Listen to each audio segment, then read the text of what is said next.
Hi everyone, this is your producer Peter Finger. Before we jump into today's show, I want to share an exciting opportunity with you. The Triad Summit Series happening online on February 20th. This free event brings together top experts in the field, and attendees will also have a chance to earn CE credits. This year's lineup features an outstanding group of experts including Amy Pickett Williams from the Light Movement, Lindsay Bonham from Money Nuts and Bolts, Bronwyn Schweikart from Angry at the Right Things podcast, and returning speakers Dr. Laura Ignacio and our very own Dr. Graham Taylor. They'll be covering essential topics for mental health professionals such as healing from grief, financial skills for therapists, managing and understanding anger, and self-meaning-based therapy for couples. Don't miss this opportunity to learn, grow, and connect with leading experts in the field. Register for free at triadhq.com/TSS. That's triadhq.com/TSS. We look forward to seeing you there.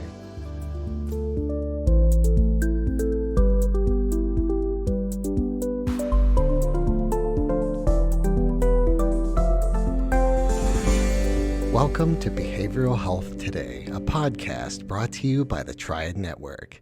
This podcast is designed to share trending topics occurring within the world and our communities and bring them a behavioral and mental health perspective. Welcome to Behavioral Health Today, a Triad production. I'm your host, Sharlee Dixon. Joining our show today is Wendy Cole. Wendy is a transition mentor who guides individuals through major life changes with a focus on self-acceptance and personal growth. After navigating her own gender transition at the age of 67, Wendy draws from her personal experience and empathy to help others overcome fears and doubts, whether they are transgender individuals, parents of transgender children, or women entrepreneurs facing imposter syndrome. Her journey of self-discovery and resilience allows her to offer proven strategies for thriving through significant transitions. Wendy is passionate about helping her clients embrace their true selves and live fulfilling lives. We're excited to have Wendy with us today to discuss her personal journey of transition, the mental work needed before transitioning, and her coaching approach to overcoming fears and doubts. Welcome to the show, Wendy. Hi, Sharlee. I'm super happy to be here. Thank you very much. Absolutely. So let's just jump right in, Wendy. Can you start by sharing what inspired you to begin your transition journey and how that process has evolved for you? Well, my transition journey actually started when I was born because I was born transgender. And gender is between the ears, not the legs. But when you're born, the only thing they have to go by is your physical anatomy. So it was announced I was assigned male at birth. That's when the socialization process starts. Absolutely. As I grew older and got up closer to 4 years old, somewhere in that ballpark, 3, 4, I started to know I was different. And by 5 and 6, I knew I was one of the girls. This was a huge mistake. During the second trimester of birth now, which I know is when my gender identity was formed in my brain along with my sexual orientation, I had no idea how to deal with this as a child. I just knew that from the socialization, it was very bad for me to say to my parents that I'm a girl. Well, school started, and of course, I go off with the boys, but I know I should be over with the girls. And finally, by age 10, I couldn't take it anymore. I told my parents. There's quite a bit around that. And ultimately ended with me being taken to a psychiatric facility where I heard from the psychiatrist that, oh, yeah, he's too young to diagnose as a transsexual. That's what they called us in the late 1950s. Okay.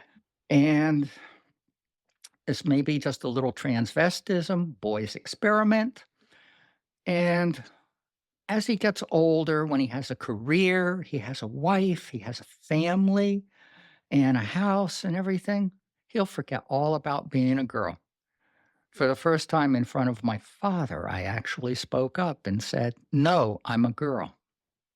I was taken from the room. At the end of all of this, I had 5 sessions with the psychiatrist. Most of the time, I sat in the waiting room. I wasn't part of the discussion. This is the 1950s where children are seen, not heard. Not heard. Mhm. So I was threatened by my parents with being committed to the psychiatric center and stay there, and they would fix me unless I stopped saying that I was a girl. That began a life of repression. It reemerged as I was graduating college in the early 70s. At this point in time in New York State, I would be arrested for appearing in public as a female when assigned male at birth. Arrested, thrown in jail, fined, name published in the paper. That was happening all over New York State, even New York City, where I grew up. So that was even in San Francisco too. So I did have a psychiatrist who was helping me at that point try to transition. I was coming out to neighbors, I was coming out to friends locally, not the ones on campus. This was a big secret still. Yeah. That's how I lived my entire life. It was a big secret. So the psychiatrist had me as a case study patient in front of a group of psychiatrists from the area. This was in upstate New York, Schenectady, Albany, Troy. And I'm in a hospital conference room with about 15 or 20 psychiatrists. We're all sitting there, and I start talking. I don't get even 5 minutes into what I'm saying, Sharlee, and one of the men stands up, looks around the room, says, "Okay, I've seen all I need to see or hear this quarter. I'll see you all next quarter." Turns to me and says, "You're a freak. You should move to New York City and turn tricks like the rest of them." I was floored, devastated. By the way, that ended the meeting. There was only one person in there that defended me besides my own psychiatrist, and that was a female psychiatrist. Everybody else just let it go and left the meeting. So that's when I found out from my psychiatrist that this was a condition I was born with, a psychological condition, not treatable, and no cure. He was just trying to help me get past and start living as myself, Okay. but no idea where that would lead. That began what I call 45 years or 4.5 decades of repression. I got married in 1974. I started my career in tech. It turns out that there's a lot of us in tech. It's a great place to hide in corporations because most people don't want to speak to the geeks. Mhm. And it was great for me because I could immerse myself in the digital world, in my silicone life forms, as I called them, and just disappear there. And it helped. See, people like me need distractions to take the mind off of this, the incongruence between how you feel and how you identify versus your body and how you're forced to live. Yeah. That's what's so incredibly difficult about this. In fact, I wouldn't wish being born transgender on my worst enemy. That's how difficult it is to live outside of societal norms. Yeah. So I got to late 2014 and I still didn't know that things had changed. I was on the verge of killing myself. And I took one last look online to see if anything had changed with my diagnosis. That's when I found out that the WPATH, World Association for Transgender Health, Professional Health, that's when the medical diagnosis changed. A condition that I'm born with, treatable by hormone therapy, psychiatric therapy, psychology, and any necessary surgeries. Wow. I was all in, and that's what started the journey. Basically, I found a therapist and started therapy in January of 2015 Okay. at age 67. Wow. And I was living full time as Wendy 6 months later in July of 2015. Thus, my belief too that while the community itself believes that transition is difficult and takes a long time, I don't. And I do believe that if you hold your belief that it's difficult and takes a long time, that's what it will be, difficult and take a long time. I kind of think that maybe you have been transitioning or you had been transitioning that entire time, and it just came to the point that change was actually able to be seen. Actually, Charlie, no. Okay. The repression was intense. I wouldn't even allow myself to think of it. My wife, when I told her about this in 1978, allowed me to cross dress. I tried it. She felt that it would relieve some of the stress and that we would stay together as long as I didn't try to do anything about this. Well, I knew I couldn't do anything about it because it's a medical condition with no treatment, no cure. So, total repression. Okay. When it popped out 4 years into marriage, I couldn't take the stress anymore. I told her all about it. I had been talking in my sleep about being a woman. She allowed me to cross dress. I hated it. At the end, I had to take everything off, and all that did was remind me of what I couldn't be and who I Mm. couldn't be. Yeah. So, the bottom line, Charlie, is between the ears, I was never a man. That was always there, day and night. It never goes away. It's not a choice. It's with me constantly. So, what happened in 2015 was now I know this is possible. I'm at a point in life where I can leave it all behind. I've got to do something about this. There's no choice. And my first therapy session, Steph was absolutely wonderful. Love her. I saw her for 5 years. She told me 3 years in, well, you don't really need to see me anymore. You're probably the healthiest person I know. And I said, no, I want to keep coming and do my monthly check ins just to make sure my alignment's good. I'm still on track. Everything's going along. And I like you. So, and I did ask her at one point, when I stopped seeing you, can we be friends? And she said, I would love that. So Nice. when I did finally stop seeing her, she wanted to let it go for another year or two, just in case I needed her professionally again. Mhm, And we did. mhm. And now we're friends Nice.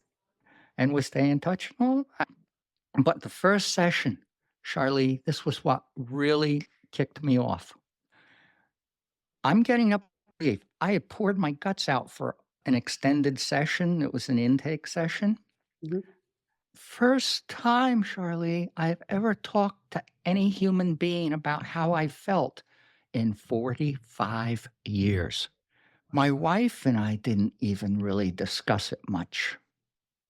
She didn't want to deal with it, and I don't blame her. That's part of the guilt that I carried. All the people in my life, I lied to by omission. I was living a lie. So for me, 2015 was just like, wow, now I can really do this. But in January, I had no clue. I'm getting up to leave my first session of therapy, and Steph looks at me and she says, what's your name? I immediately snapped back, Wendy. And to my joy, I saw her cross out my male representative's name, male facsimile, whatever you want to call him, Mhm. crossed out the name on my folder and wrote Wendy. And from that day forward, I was Wendy to her. By my third session, I had a confrontation with my wife. The rule was I could dress as Wendy, but I couldn't leave the house. And I said, I'm going to therapy as Wendy on Thursdays. And I did. I made that a boundary that I was doing this for me and there was no negotiation. Yeah. So I still didn't know if I could do this. at all. I didn't even know if I would like living as a woman. I just knew I had to do it. So that's how we got to here. And over that first 6 months, I did a lot of what I call my internal mental work. Mhm. I got back into my hippie days of meditation, Okay. mindfulness. Mhm. I started picking up on law of attraction. I started getting curious about how the human mind works, how it communicates with the body, how our emotions drive how our thoughts drive our emotions, and that those emotions and thoughts all form our beliefs. So I had all these thoughts going through my mind that, oh, this is going to be scary. You can't do this. What's going to happen if you get, figured out in public, all that kind of stuff. So I just sat there and just focused on how would it feel? Not what I think. Let get the logic out of it. How Mhm. would I feel walking outside as a female, wearing a dress, heels, a winter coat, walking into a grocery store, walking into a coffee shop? How would it feel to walk into therapy and sit in the waiting room with other people? And how would I feel doing that? And it felt wonderful. So, those are the feelings that I focused on rather than the scary logical thoughts that were going along in my mind. And Yeah. I started learning to basically rewire those. I got into, at the same time, a lot of the spirituality, law of attraction worked for me, but it left me curious. The thoughts are in my mind. What's going on? How does those thoughts affect my body? Mhm. And the hypothalamus and various other glands throughout your body all produce chemicals. And every emotion has a chemical signature. That's how the Mhm. body knows. Ah, so in order to feel better, which is what life is all about, in order to feel better, change my thoughts, which changes my emotions, which changes the chemical signatures that get sent to my body. Absolutely. And it works. And that accelerated my transition tremendously. Just learning how to block those thoughts, rewire the brain, form new thoughts in your neural pathways, and get rid of the old ones. And I've fortunately found Dr. Joe Dispenza fairly quickly, read his book, Breaking the Habit of Being Yourself, and that was a very profound experience for me and really helped me significantly. By the time I got to May and June, I was just so happy. I started looking for apartments. I started hormone therapy in March 4th of 2015. And I announced that to my wife that I was going to Philadelphia to a clinic there and start hormone replacement therapy. She said to me, "Well, we didn't discuss it." My response was, "There's nothing to discuss. It's something I need to do for me. I need to find out how it feels. I need to find out where this is going. Mhm. As it's not a permanent thing at the moment, but I've got to try it." Right. And her response to me was very simple. "Okay, then in that case, we're getting a divorce." And I asked why, kind of knowing the answer. And she said, "You're going to develop breasts. We talked about some surgeries back in 78 and that you were interested in that. And so, Lord knows what else you're going to do. So, I'm not going to be married to a woman. I'm not a lesbian, and we're getting a divorce." My response was simple. Okay. That ended the conversation at Yep. that point.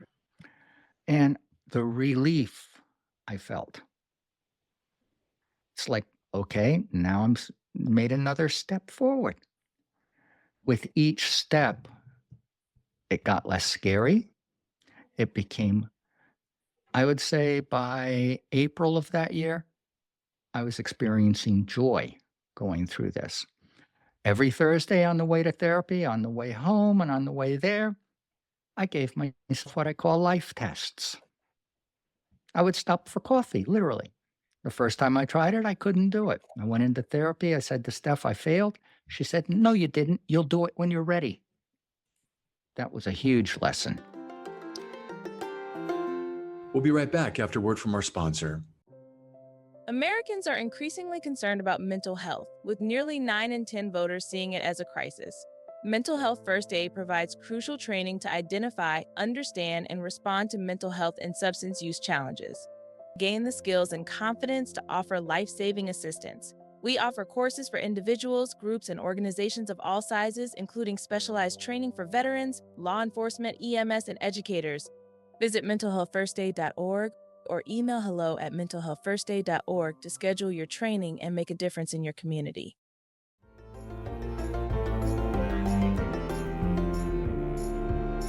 Absolutely. So was Steph, is she a transition mentor? Is that how you No, started to work in that area, or how did you get there?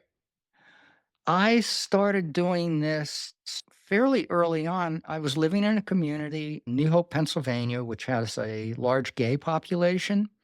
And a lot of people in that area of Pennsylvania who cross dress and go for weekend events and stuff would come into New Hope.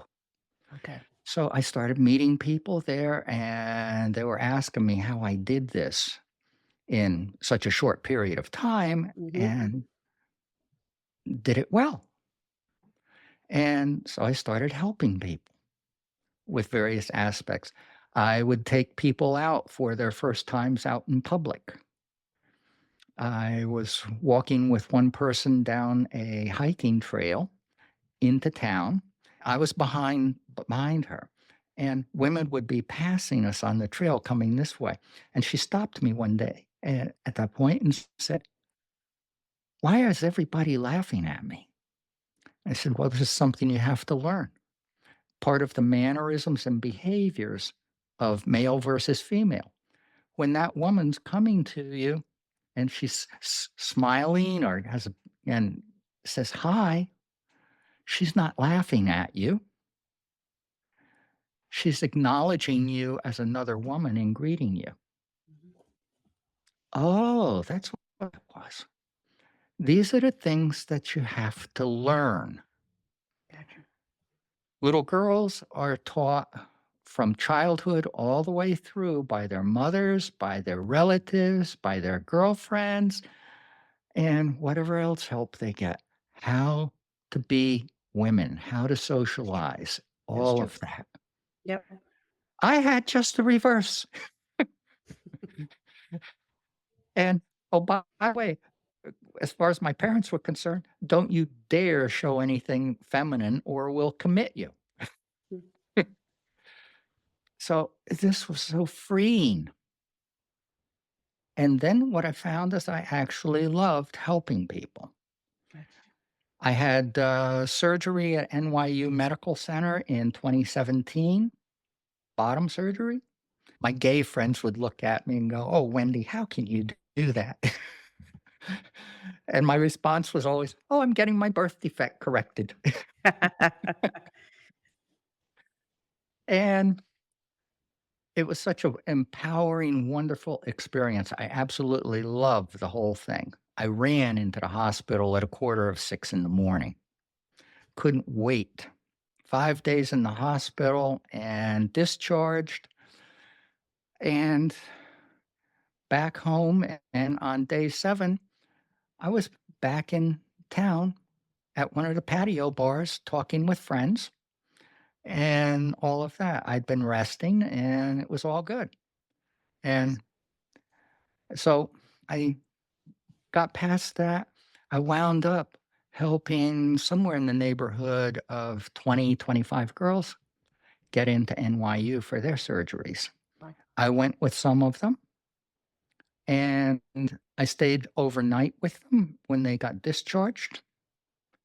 And it was a very an interesting experience, something I'd never envisioned doing, but I loved it. Nice. Just seeing people go through this and emerge and blossom and just Mhm. become themselves and finally do what they needed to do. Absolutely. So 2018 and 2019, I was still just kind of casually helping people, and I was dating.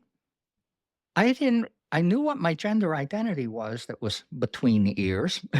Mhm. I still didn't know what my sexual orientation was for sure. I got married. I didn't date much because I was afraid to date because I figured, well, women might be able to figure me out, and I was hiding my secret. Gotcha. It was really kind of strange because gay people used to scare the hell out of me for the same reason. And now some of my closest friends are gay. It blew me away when I found out that gay people don't understand me any more than cisgender people do. So I had a blast educating gay people. Nice. I would look at the guys and say, "You got married, you did this, you did this, you did this." Yep. Well, and then you came out and now you're here. Yep. Well, so did I. The only difference between you and me is you became a G, I became a T. That's it. And we established a conversation after that. And I got asked tons of questions and I loved it. That's when I started saying, I'm an open book. Ask me anything you want to, and absolutely nothing is off limits. Okay. And dating was interesting. I did find out that I'm actually a heterosexual female. Okay. Loved it. Before that, when I was living as a guy, oh, no way in hell. Not gay.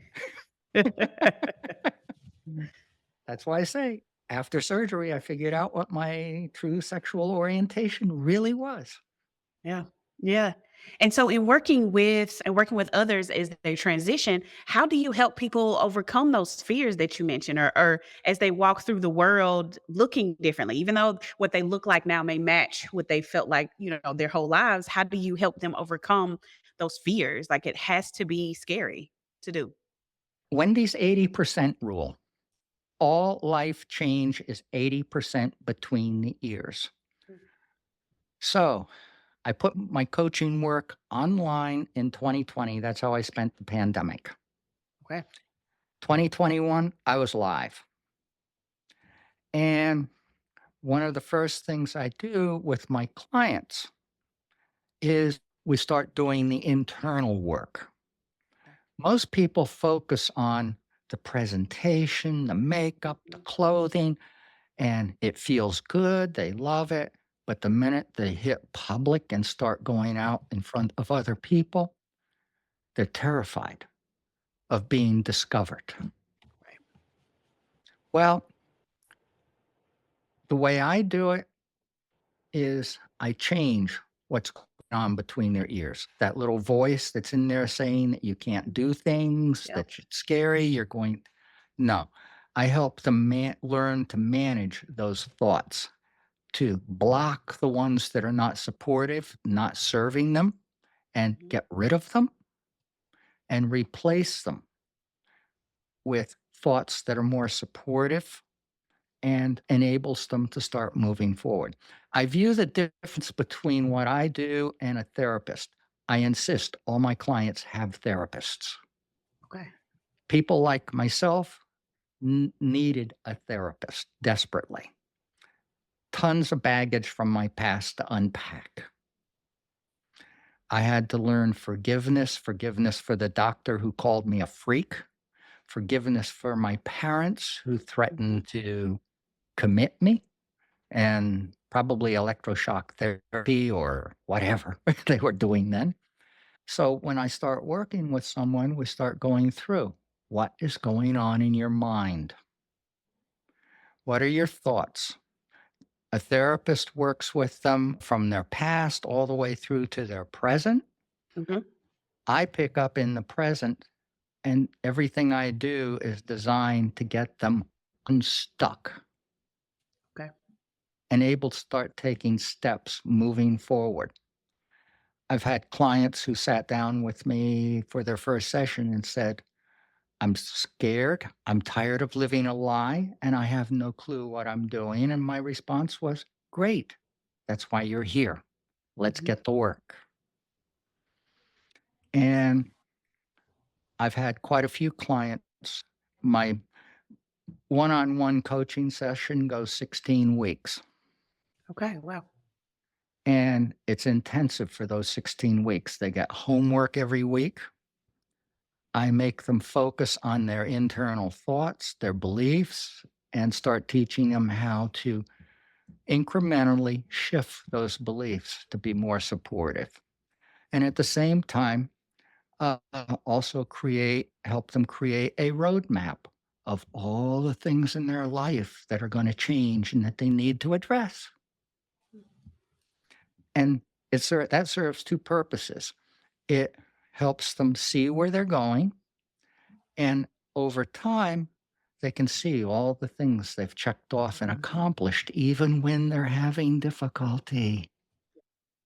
I also go through a lot with behaviors and mannerisms because we have to deconstruct all the male or female socialization that occurred and rebuild so that there's some confidence going out into the world.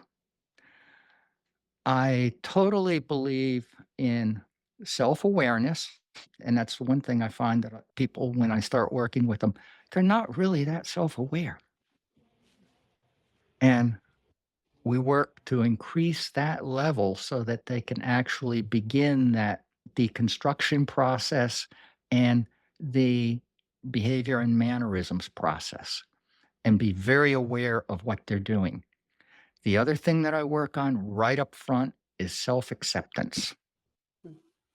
If you don't accept who you are unconditionally without logic applied to it, this whole process is going to be a struggle, even after you're living full time.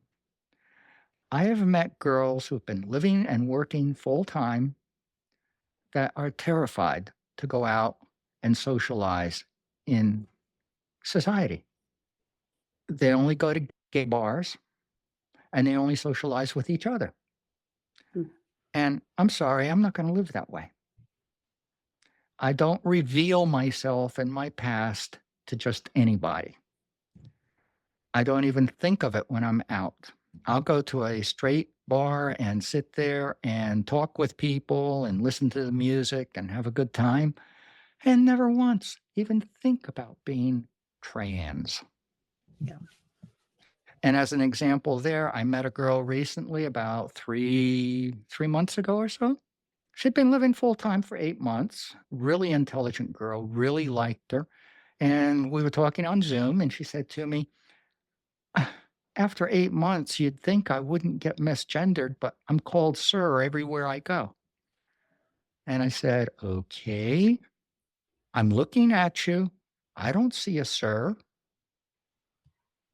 What are you experiencing in your mind when you're out in public running errands and being called sir? Well, I am a trans woman. And I said, stop. Take that word trans and delete it from your vocabulary. You're living as a woman. Accept yourself as that.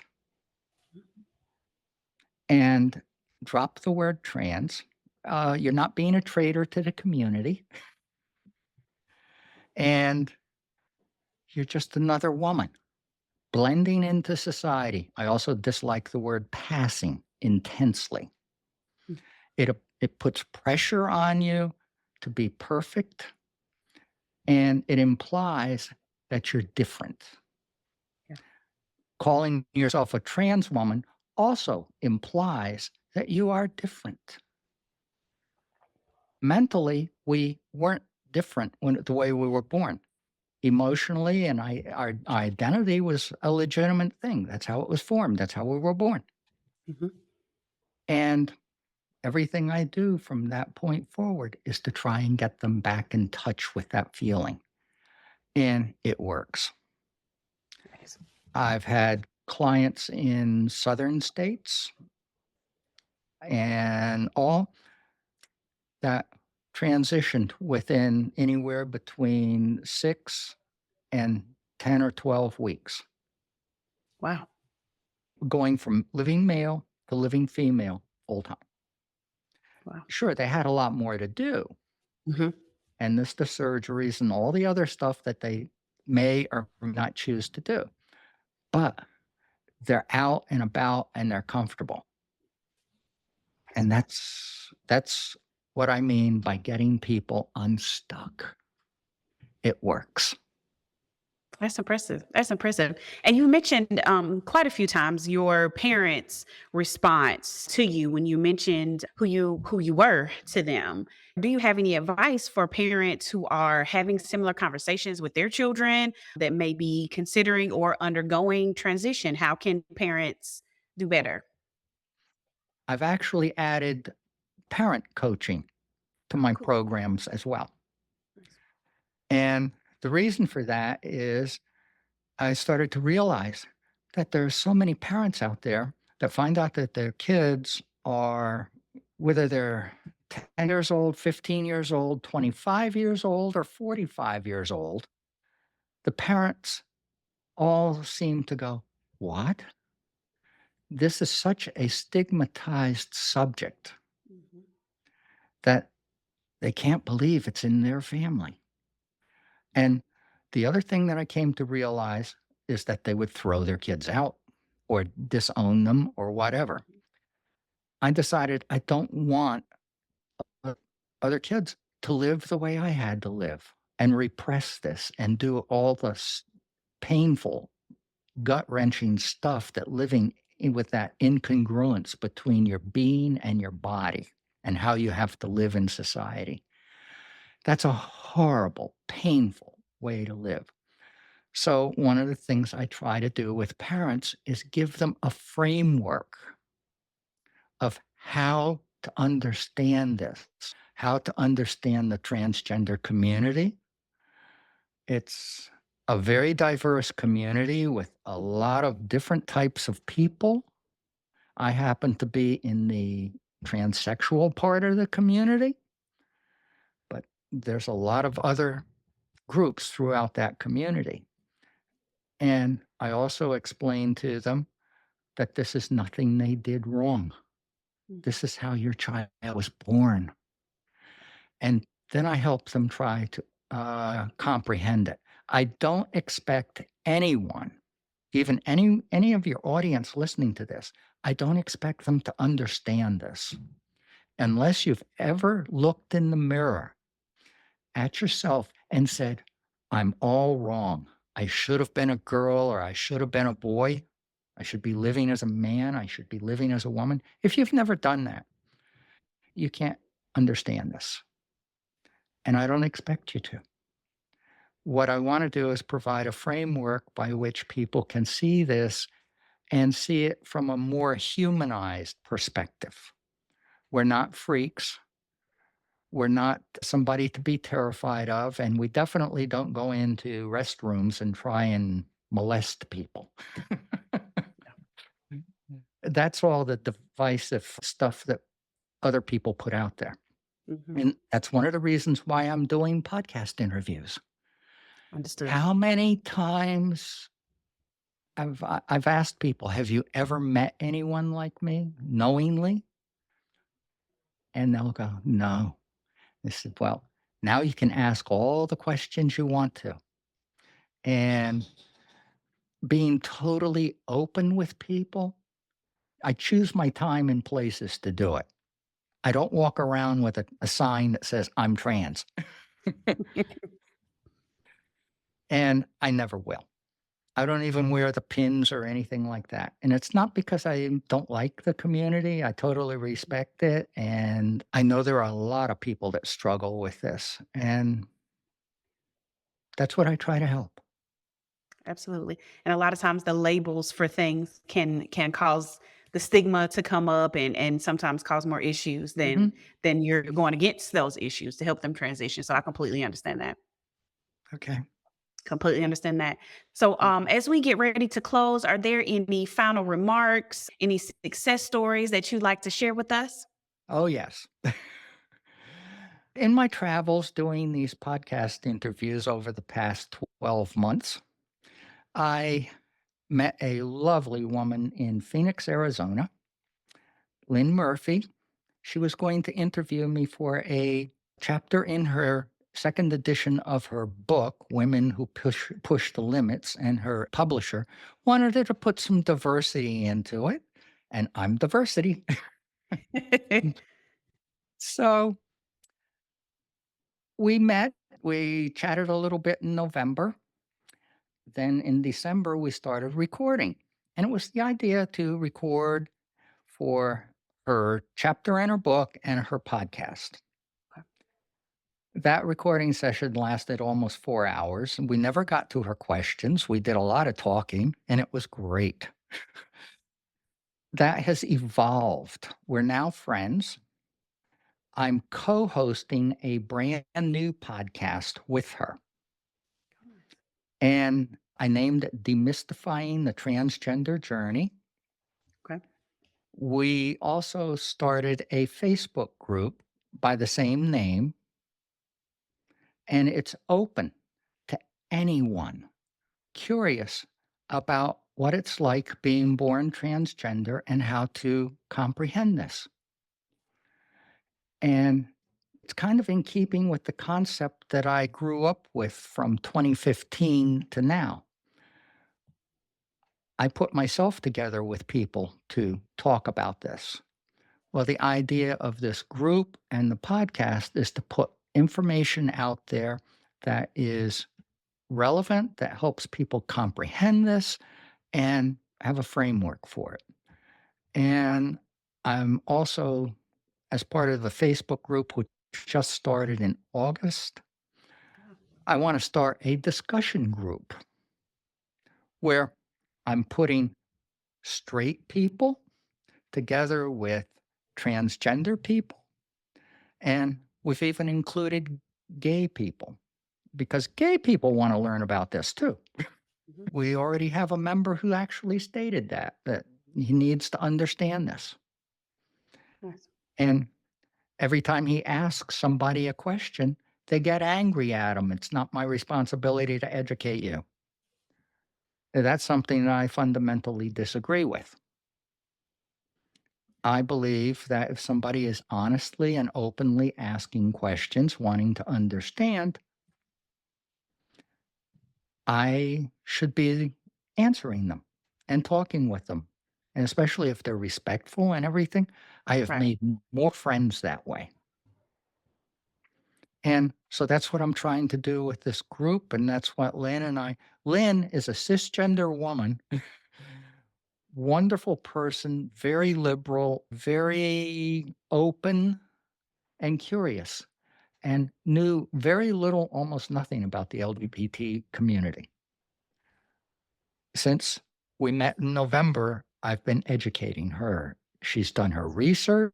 She's gone out and talked with other people. And as part of this podcast, we're going to be interviewing other people who support the community, other transgender people.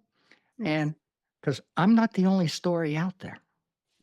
And my story has a lot of commonality with other people, but also there are unique differences between us too. And that's something that I'm very excited about. We're going to start hearing, I'm fingers crossed, if everything goes well with my editing and with everything with Lynn and everything, we're going to start airing this month. Oh, wow. Congratulations. Thank you. That's And impressive. any of your listeners who are interested in joining our Facebook group or listening to our podcast are more than welcome. Nice. And I'm working on my edits to a book that I put together for parents of transgender. I'm going to title it Love Knows No Gender, How to Parent a Transgender Child, Nice. where child is relationship, not age. Understood. Understood. And that's very necessary because, like you said, it's not some children know or, young ages that they Mhm. know and are ready to talk about it, then not necessarily always. So being able to be the voice and provide some direction is admirable. Thank you for sharing that. Thank you. Absolutely. So as we come to a close today, can you share with us where folks can learn more about gender change, about your coaching services, and where they can learn more about your work? Absolutely. Best way to connect with me is meetwendycole.com. There they'll find scheduling on my calendar, signing up for my newsletter, and the bottom button takes them to my primary website where everything is outlined and spelled out.